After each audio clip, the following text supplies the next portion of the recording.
cikin zamani na.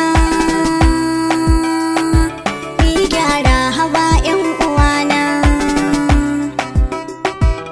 Daga mazan bar ma da mata na yi kira ga ku ikiwana. Sakarci cikin zamani na ya sanya da kwanan tsaye. Yau bayan maza har da mata aka zanta ta kwana da juna. Sakarci cikin zamani na ya sanya ni kwanan tsaye. Yau bayan maza har da mata aka zanta ta kwana da juna. Sakarci cikin zamani na ya sanya ni kwanan tsaye.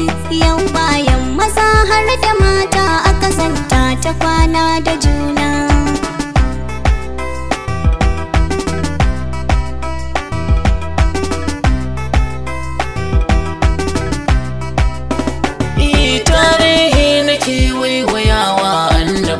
Ya sha wuya al'ummar sana wannan hali mummuna wane tinkiya. Mata yi saike wa mata su kuma za suna kwanciya da 'yan uwansu su ma mazajen sai wahala ta zo sun ka kora.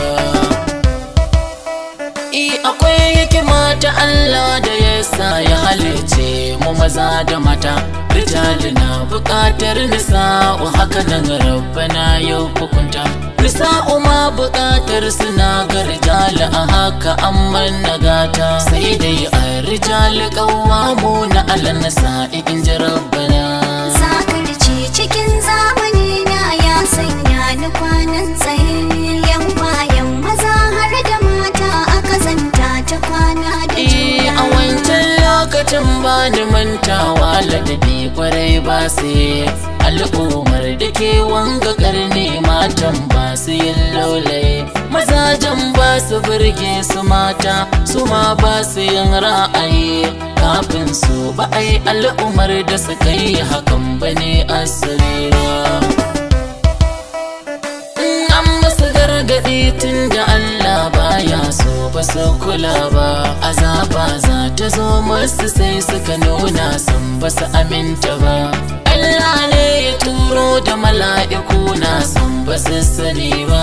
Dare ɗaya an kifar da su ba su san da hakan ba ne azzato na. Sakarci cikin zamani na ya sanya ni kwanan tsaye.